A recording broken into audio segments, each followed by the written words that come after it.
En la oración encuentro calma. En la oración encuentro paz. Orar a Dios refresca el alma. Hablar con Dios me da su paz.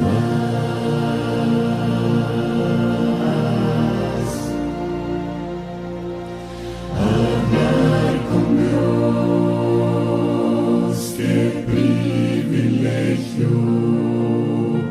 Abrir mi alma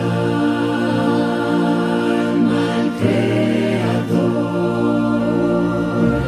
sentir que el cielo está abierto y oír la voz del Salvador.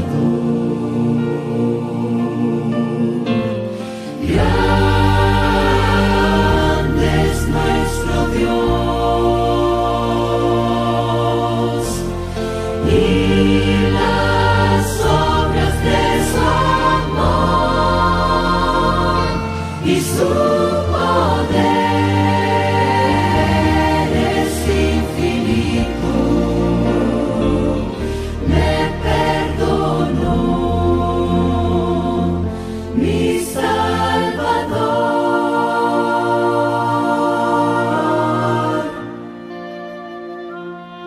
Hablar con Dios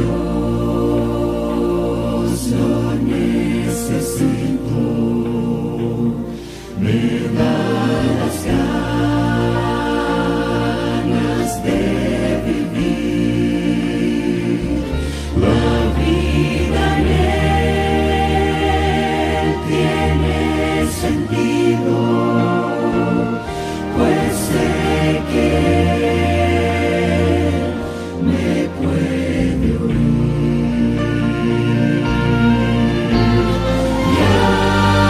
Grande es nuestro Dios y las obras de su amor y su poder es infinito. Me perdonó mi Salvador.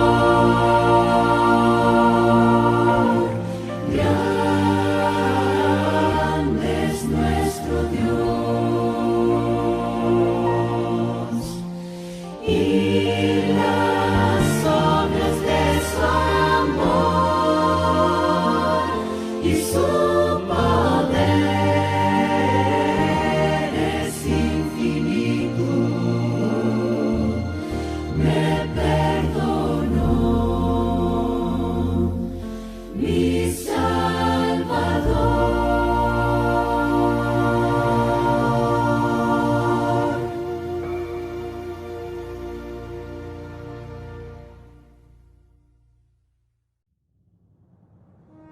Este no es solamente un día más, es un día que se aparta para pensarlo mejor. Cuando todo parece oscuro y sin propósito en medio de la pandemia mundial y otros problemas, nos reunimos virtualmente para oír del amor de Dios. En este medio de comunicación oiremos su palabra y nos renovaremos en fe y la bendición celestial. Le invitamos a hacer de esto una visita al templo virtual. Omnipotente Dios, expresamos nuestra alabanza, nuestra oración, rogando que nos guíes en cuanto a la palabra que tenemos que entregar. Son tiempos especiales para nuestro país, estamos en fiestas patrias, estamos siguiendo, oh Dios, de los cielos lo que tú nos estás indicando para bendecir al pueblo que escucha estas palabras. Encomendamos todo en tus manos y te damos gracias en el nombre de Jesús. Amén. Vamos a hablar hoy día del capítulo 9 de Mateo. 38 versículos hay allí. Vamos a hablar del paralítico y vamos a llegar hasta la mies, así se llama los diferentes tramos que tienen en este mensaje. Pero digamos como inicio que el capítulo 9 del Evangelio de Mateo que trataremos hoy tiene una maravilla de joyas escogidas por gracia del poder grandioso del Señor Jesucristo. Sanidades y bendiciones sobrenaturales. El llamado a seguirlo a un funcionario de los tributos romanos. La importancia de ayunar cuando él no iba a estar. La sanidad de una mujer y la resurrección de una niña fallecida. La admiración de la gente al ver estas cosas manifestó su maravilloso poder.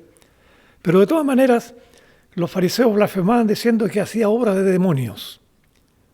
En el capítulo anterior, lo vimos con el pastor Labanca, se mostró al Señor y sus discípulos navegando en un viaje a Gadara con una tempestad que él convirtió en bonanza.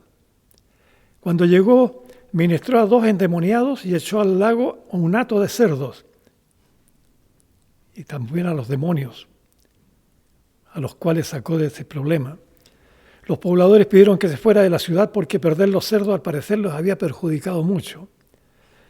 Pero los bienes materiales no eran cosas que al Señor le preocuparan.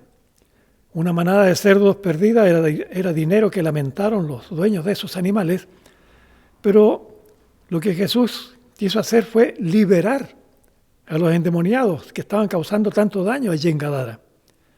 Y eso era lo más importante, lo que hizo el Señor Jesús. Así que ahora entramos de inmediato al capítulo 9 de Mateo, un paralítico sanado. Y leemos primeramente Mateo 9, 1 al 8.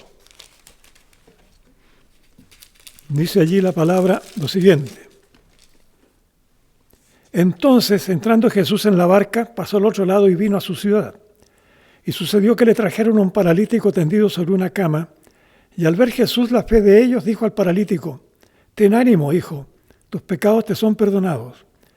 Entonces algunos de los escribas decían dentro de sí, «Este blasfema».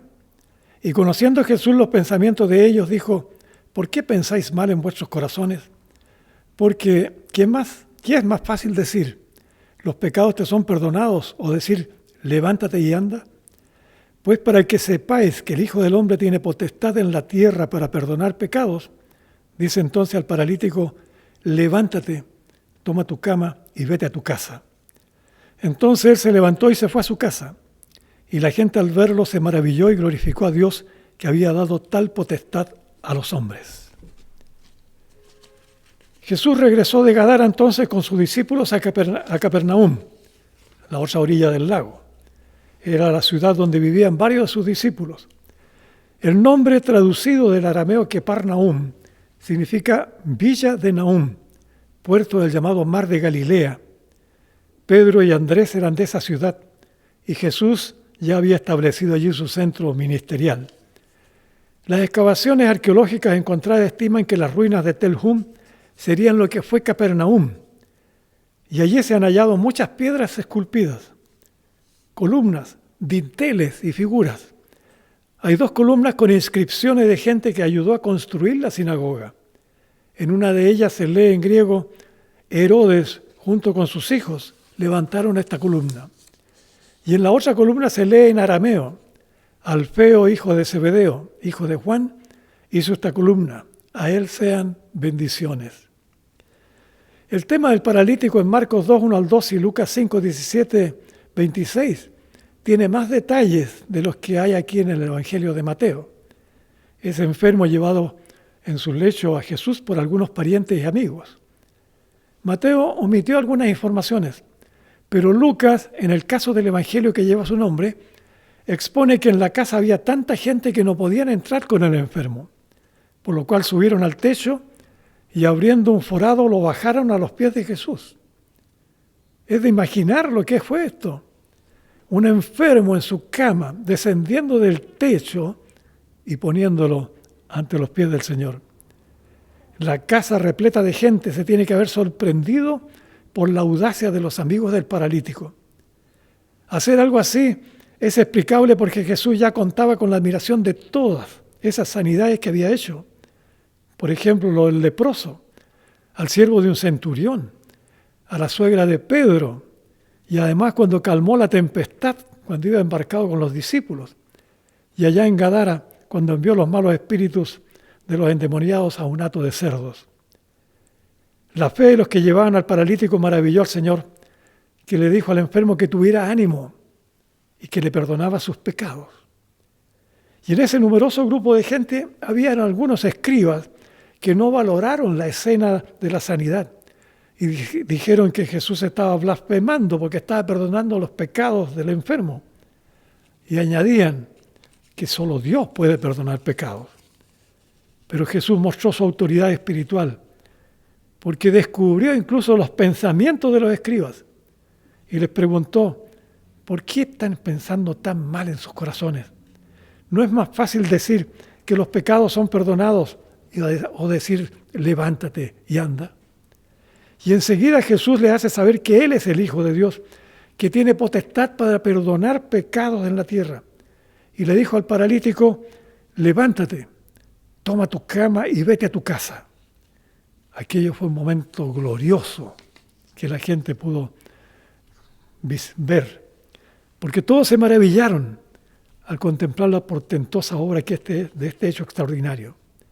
Que un paralítico se levantara de su lecho de enfermo, que él mismo cargara su cama regresando a su hogar, tiene una connotación que va más allá de lo que uno puede imaginar. La gente de Capernaum estaba conociendo a plenitud al Hijo de Dios, y en ese lugar el Señor continuaba para llegar a Jerusalén y al mundo entero. Hablemos ahora de los sanos que no necesitan médicos. Mateo 9, 9 al 13. Pasando Jesús de allí, vio a un hombre llamado Mateo que estaba sentado al banco de los tributos públicos y le dijo, sígueme. Y se levantó y le siguió.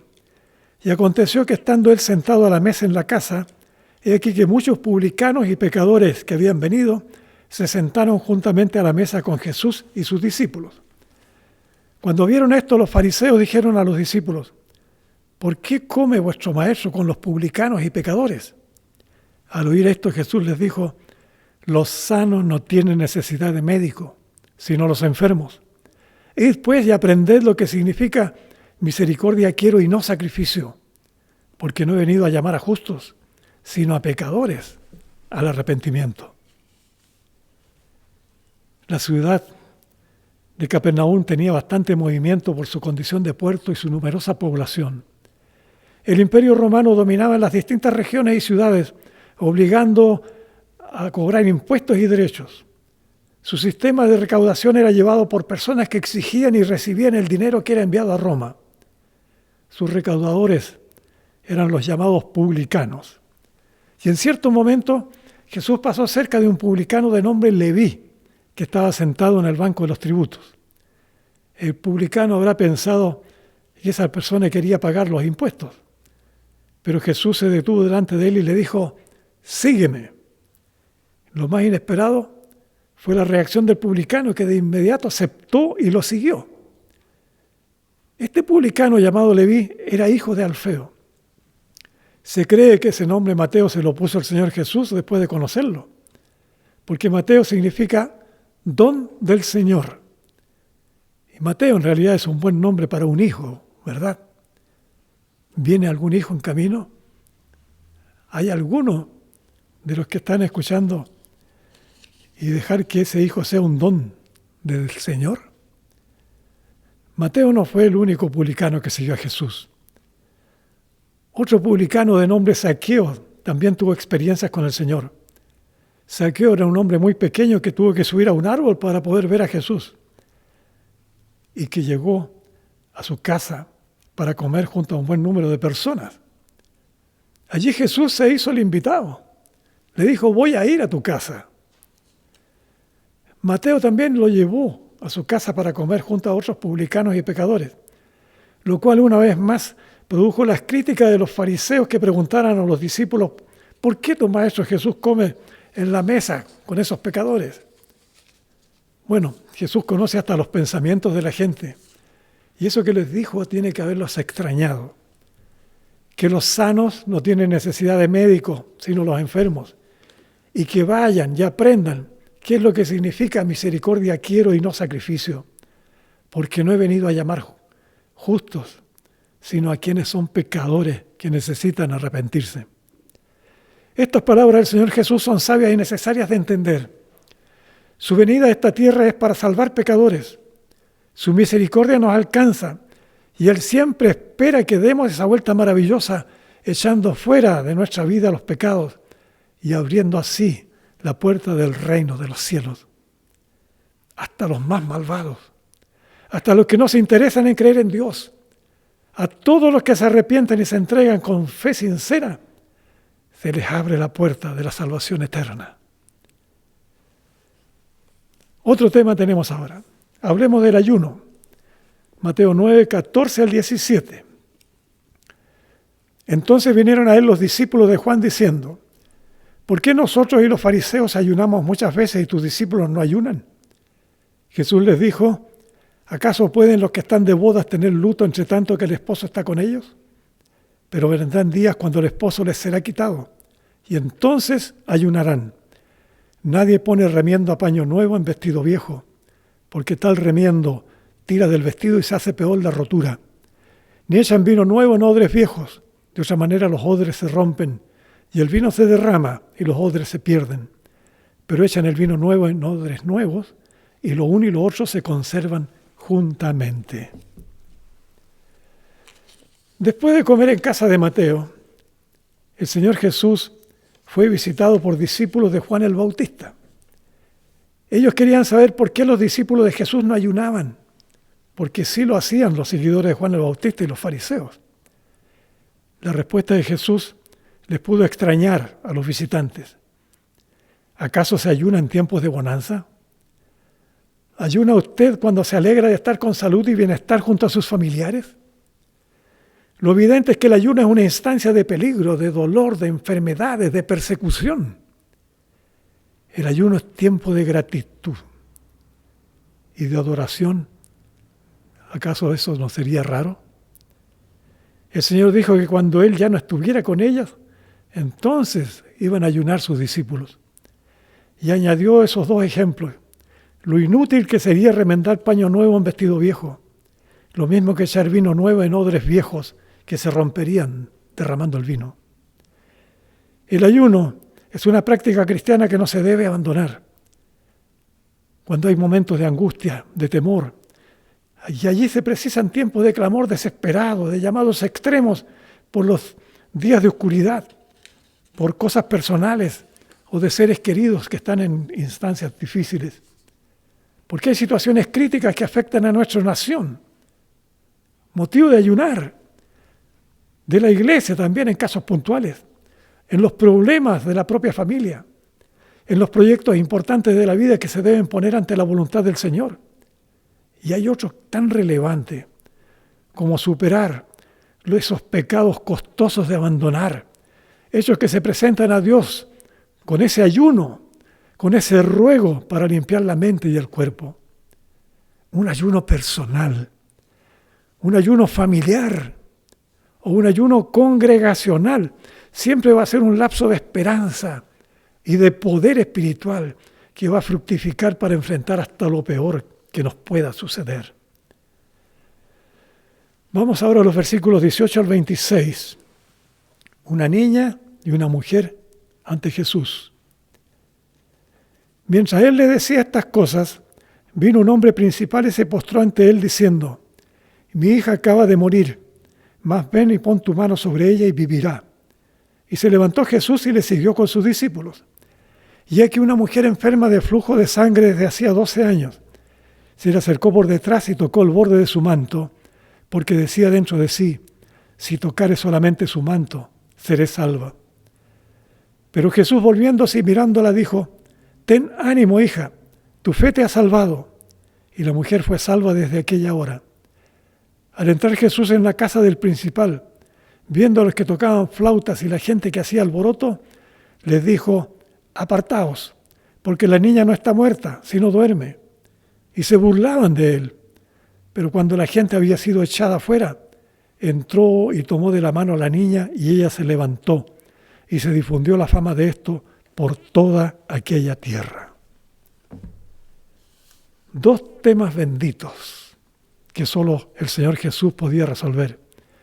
Una niña que había muerto y una enfermedad que tenía una mujer, una enfermedad sin remedio. El padre de la niña era un hombre principal de nombre Jairo, que manifestó su fe ante lo imposible. Mi hijita murió, pero yo creo que tú, Jesús, si la tocas, ella va a volver a vivir. Los pasos apresurados de este papá habrán conmovido al Señor, más aún cuando vio la fe que él tenía. Jesús se levantó, lo siguió con sus discípulos, pero el camino se interrumpió por la mujer enferma de un flujo de sangre que estaba atormentada por 12 años. Ella iba atrás de Jesús, no se animaba a pedirle que se detuviera. Si pudiera solo tocar el borde de su manto, decía. Jesús la miró, sintió el toque de su mano, esa mano esperanzada de la mujer y le dijo: ten ánimo, hija, tu fe te ha salvado. Y ella fue sanada en ese mismo momento. En el Evangelio de Lucas se agrega que Jesús iba en medio de un grupo de gente y que preguntó quién le había tocado, porque había salido poder de él. Y la mujer en ese caso se postró a sus pies, contándole el drama que la afectaba. ¿Cómo no dar gloria a Dios por eso? Pero el papá Jairo seguía desesperado porque quería llegar pronto a su casa con Jesús. Lucas señala que había flauta, había música fúnebre seguramente. Mucho alboroto, dice la palabra. Y el Señor al llegar los llamó a apartarse y dejar lo que estaban haciendo porque la niña estaba dormida, diciendo que ella no había muerto. Pero esa gente se burlaba de sus palabras.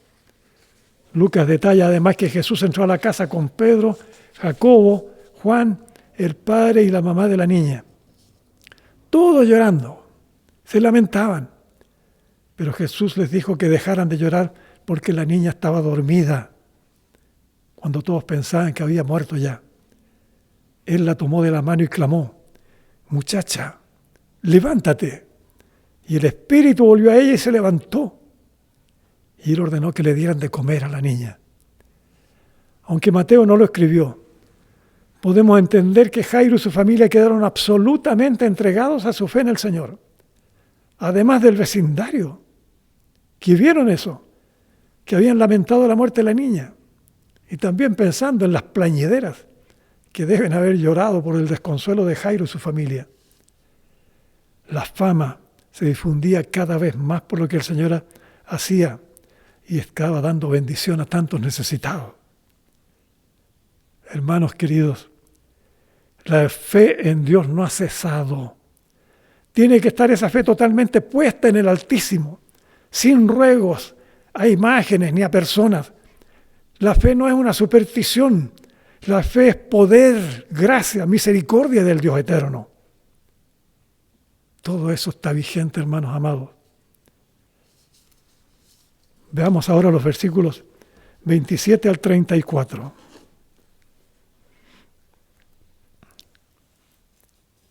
Pasando Jesús de allí, le siguieron 2 ciegos, dando voces diciendo: ten misericordia de nosotros, hijo de David. Y llegado a la casa vinieron a él los ciegos. Y Jesús les dijo: ¿creéis que puedo hacer esto? Ellos dijeron: sí, Señor. Entonces les tocó los ojos diciendo: conforme a vuestra fe os sea hecho. Y los ojos de ellos fueron abiertos. Y Jesús les encargó rigurosamente diciendo: mirad, que nadie lo sepa. Pero salidos ellos divulgaron la fama de él por toda aquella tierra. Y mientras salían ellos, aquí le trajeron un mudo, endemoniado. Y echado fuera el demonio, el mudo habló. Y la gente se maravillaba y decía: nunca se ha visto cosa semejante en Israel. Pero los fariseos decían: por el príncipe de los demonios echa fuera los demonios.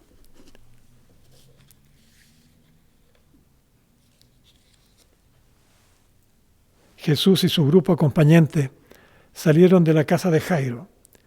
Y 2 hombres ciegos entonces le seguían dando voces y rogaban misericordia ante Jesús.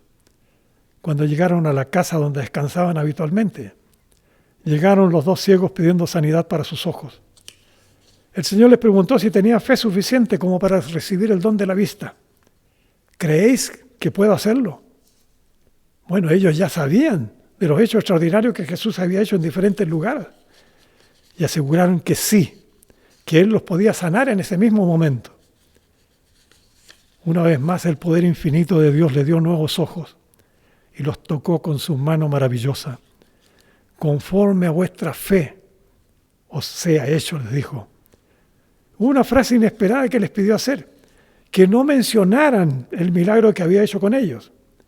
Pero estos hombres no pudieron obedecer lo que les solicitó y salieron de la casa divulgando la fama del Señor Jesús por todos lados. No había descanso para Jesús. Los ciegos ya sanados estaban saliendo de la casa y otras personas llegaron con un mudo endemoniado. 2 horas más de amor, de poder recibió el muchacho. Primeramente echó fuera de su vida al demonio, porque lo estaban martirizando. Y luego le habilitó su voz para que hablara de inmediato. La gente de Capernaum estaba maravillada proclamando lo que estaba sucediendo, porque eso no se había visto antes en todo Israel. Y sin embargo, los fariseos seguían calificando a Jesús como un encargado del príncipe de los demonios, con poder para echar fuera a los poderes malignos. Nos quedan los últimos versículos. Mucha mies, pocos obreros. Versículos 35 al 38. Recorría Jesús todas las ciudades y aldeas, enseñando en las sinagogas de ellos y predicando el evangelio del reino y sanando toda enfermedad y toda dolencia en el pueblo. Y al ver las multitudes tuvo compasión de ellas, porque estaban desamparadas y dispersas como ovejas que no tienen pastor. Entonces dijo a sus discípulos: a la verdad la mies es mucha, mas los obreros pocos. Rogad pues al Señor de la mies que envíe obreros a su mies. Amén. La actividad de Jesús y sus discípulos era intensa, recorriendo las ciudades, las aldeas, enseñando a los judíos en sus sinagogas, predicando el evangelio y sanando enfermedades y situaciones de gente que lo seguía rogando por ayuda. Había una gran necesidad, tal como sucede en nuestros tiempos. Las carencias de la pobreza, el dolor de la enfermedad sin recursos médicos es asunto recurrente aún en la etapa actual, tan caótica, tan distante de soluciones. Tenemos en este momento una gran cantidad de personas que mueren por falta de medios en los hospitales. Son demasiados los enfermos. La pandemia ha limitado aún más esta situación. La fe del pueblo cristiano tiene que estar en permanente oración, inspirada en el poder maravilloso de Dios y su Hijo Jesucristo. El esfuerzo de los médicos, del personal de la salud, todos nosotros lo reconocemos. Pero cuando no se pueden abastecer los casos, hay que recurrir a la verdadera fe, al doctor de los doctores, al dueño y al Señor de la vida, al todopoderoso Dios nuestro. La compasión de Jesús se derramaba en las multitudes que lloraban por su desamparo, dispersas como las ovejas sin pastor. Las escasas oportunidades de medicina, la falta de médicos y lugares de atención en el primer siglo ameritaban la presencia inigualable del Señor Jesús.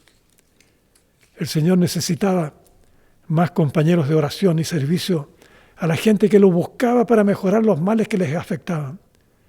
Fue cuando dijo que la mies no era escasa la mies, que había suficiente para repartir, pero que faltaban obreros para entregarla a los necesitados. La mies es el trigo, el cereal que produce el pan, alimento esencial de ese tiempo, el pan que sigue siendo básico para la comida humana.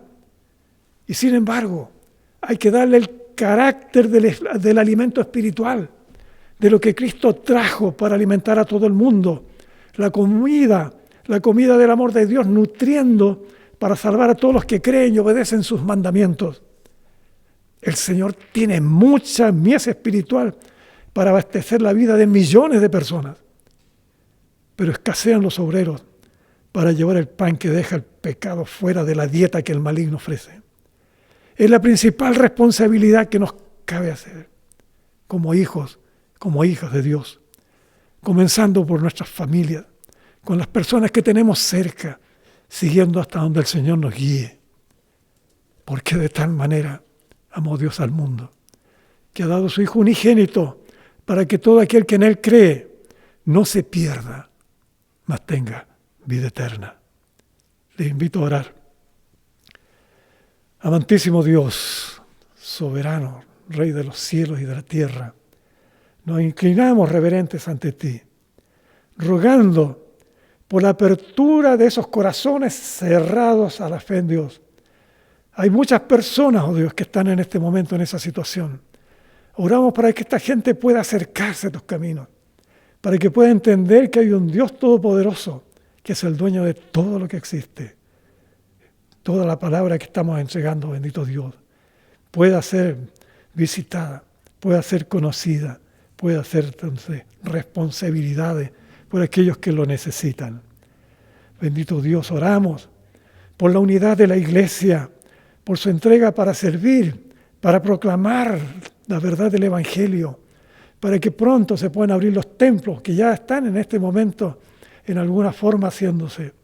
Por eso, amado Dios, rogamos para que la unidad sea permanente, para que no se queden en casa los hermanos cuando ya los templos estén abiertos, para que pueda haber mucha más gente visitando esos templos para proclamar tu verdad.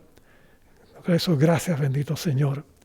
Oramos por los médicos, oramos por las enfermeras, por los enfermos, por los profesionales, todo el personal de la salud, por el cuidado personal de cada uno de nosotros en estas fiestas patrias, para evitar los contagios que son innecesarios, para que no haya ese desorden, para que no haya esas multitudes que se están multiplicando en muchas partes sin tener los recursos necesarios para cuidarse de su vida.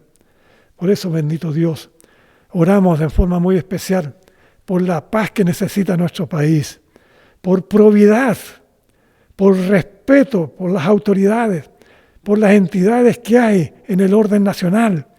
Dios mío, nuestra nación te necesita más que nunca. Por eso rogamos, Dios del cielo, para que no haya nada que venga a prohibir el conocimiento del mandamiento, de las ordenanzas que tú tienes para vivir de mejor manera. Dios mío, hay muchos enfermos muy graves. Oramos por ellos, Dios del cielo. En el nombre de Jesús. Hemos visto varias de estas sanidades en tu palabra, pero eso todavía es posible cuando la fe se pone solamente en ti, mi Dios. Por eso oramos por esos enfermos, oramos por la vida espiritual de esas personas, como también de todas las familias que están en esas situaciones. Y por último, mi Dios, rogamos por todas las personas que están mirando y escuchando estas palabras. Rogamos por ellos, por sus familiares. Rogamos para que puedan ellos hacer de estas que estamos entregando un testimonio que también pueden entregar a otras personas. Proclamamos tu gloria, tu majestad, tu señorío, mi Dios. Gracias te damos por nuestra nación. Gracias por esta nueva festividad patria. Ayúdanos, oh Dios, para que nuestra nación siga adelante y no caiga en el descrédito de lo que es la fe en ti, mi Señor. Alabamos tu santo nombre y damos gracias. En el nombre de Jesús. Amén. Dios les bendiga.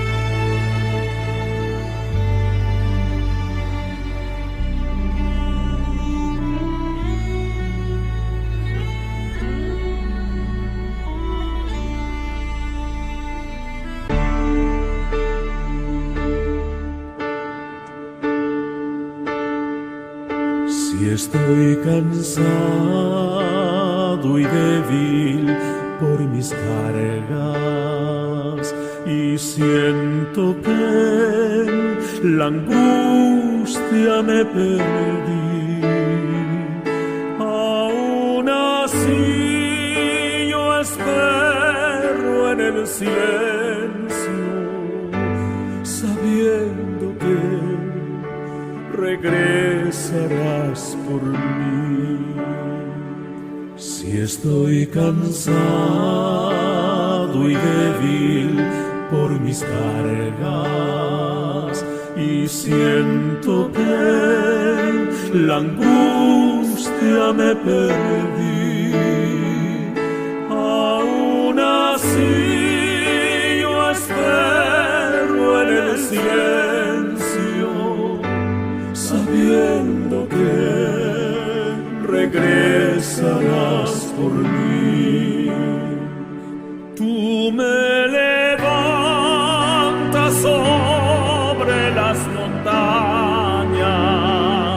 tú me levantas en la tempestad. Fuerte soy si estoy sobre tus hombros, tú me levantas cada día más.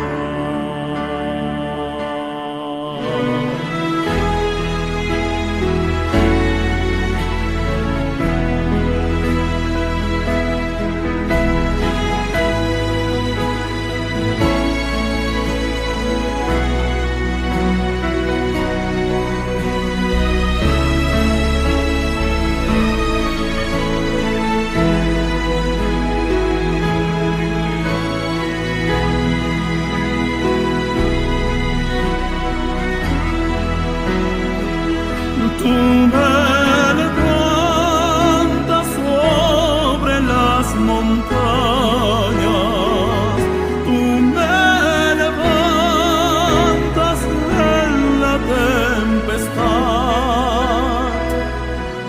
Fuerte soy si estoy sobre tus hombros, tú me levantas cada día más.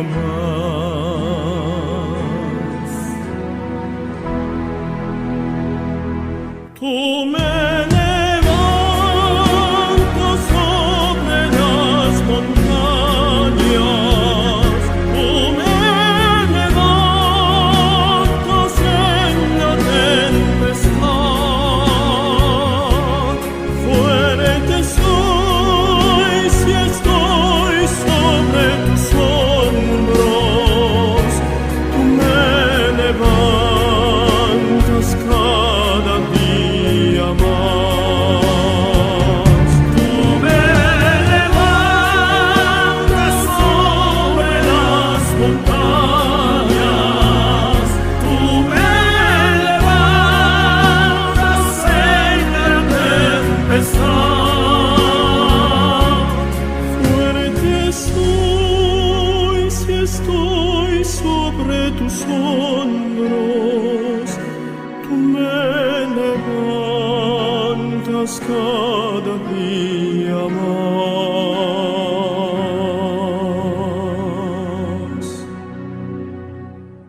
Tú